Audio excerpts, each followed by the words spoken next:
Good morning, and I hope this is a good day for everyone, because that's what I always hope for, that it's a good day. I know there's a lot of news to report. Trump is trying to get Project 2025 off the ground through Joe Manchin of West Virginia. He's putting through a group of policy demands that would give unlimited power to the fossil fuel industry. He was no nonpartisan. He was in the pocket of big oil all along. So Project 2025 and the disappearance of public land for more drilling, that's what they want. The gutting of EPA laws, that's what they want. No accountability and more fossil fuels given to us when our climate is killing us. And it's global. In India, the fires are burning everyone up and their crops. In Tehran, they had to shut down their government and all other buildings for a couple of days because the heat reached over 120 degrees Fahrenheit. In America, there are no less than 110 forest fires, all going back to similar and new areas. There's floods again in Maine. How much more fossil fuels can we tolerate? It says methane emissions are going skyrocketing, and all of this could be curbed. 2% of all emissions could be curbed with simple maintenance of pipelines and refineries, and then we wouldn't be dealing with the toxic fumes in Cancer Alley and other areas. I read an article in The Economist that says, if you're born into a socioeconomic group that's poor, your chances of getting out are slim to none. What happened to the American dream? When any politician asks me, what do I want? What do I want? Is I want that upward mobility. That upward mobility that was possible in the 70s. And we can do it. We can do anything in this country. We just choose to vote for folks who are going to amass fortunes for themselves and for the corporations that they serve. I didn't hear Joe Biden saying he's going to overturn Citizens United.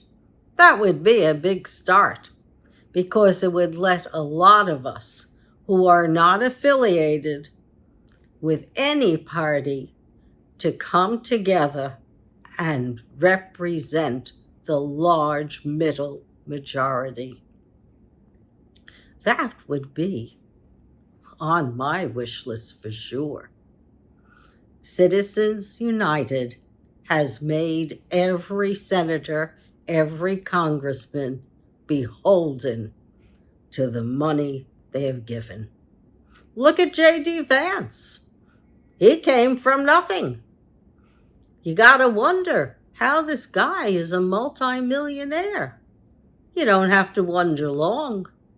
He got his money from Peter Thiel, at least $15 million, and went into venture capitalism. And from there, it was the vice presidency. It takes a lot of money. Kamala Harris, she's gotten $200 million in the last week. Truly, Joe Biden was noble. I think he's got really good intentions, because democracy is a vanishing species. And yet democracy as de Tocqueville said, is the best of all governments. It's a government that gives back to we the people. I don't want anyone taking our freedoms away from us. And now we know we can't take our freedoms for granted.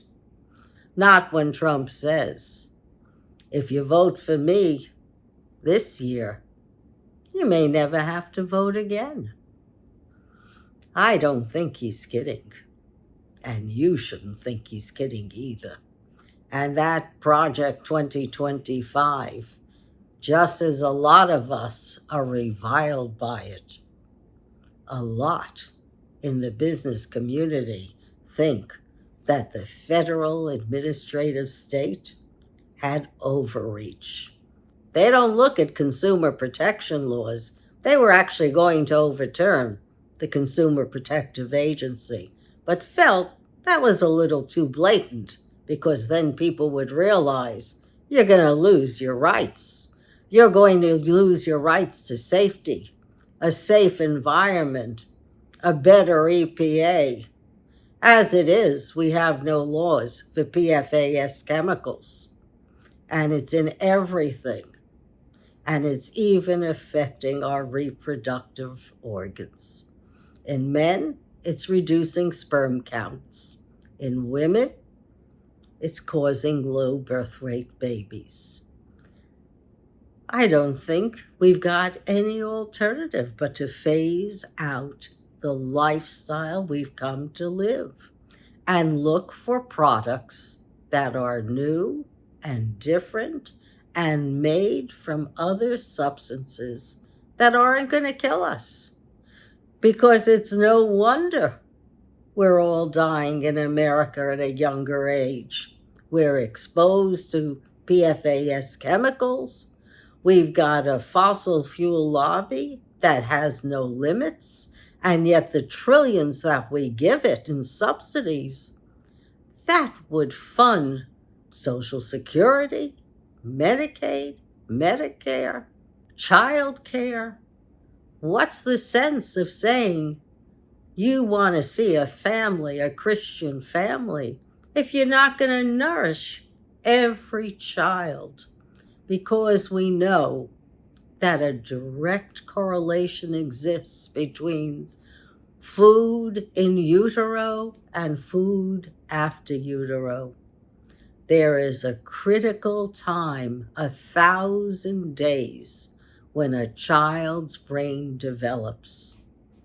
So we're condemning people of low income if we're not giving them the best food we can. It's bad enough socioeconomics holds them back, but then not to give them nourishment so that the mother and the child can be nurtured and progress to the best of our genetic ability. That's a crime. So I say, government should not legislate against people. Government is there to legislate for people, to protect us, to give us the ability to pursue life, liberty, and happiness. With a petrostate and an unaccountable corporate government, we don't stand a chance, because it's just like the first Gilded Age, and that didn't end well either. I don't want revolution. I just want the rule of law, and the rule of law to be equally protective of all of us. And I want to be able to say, I respect the federal administrative state. If regulations are absurd, well, those can be dispensed with.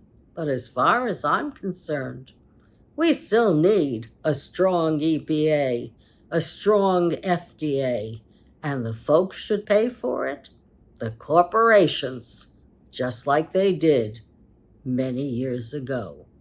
They pay for their budgets, but they have no input into how those budgets are derived. Separation of state, separation of corporations from government. That would be a win-win for America. Take care, everyone, and have a lovely day.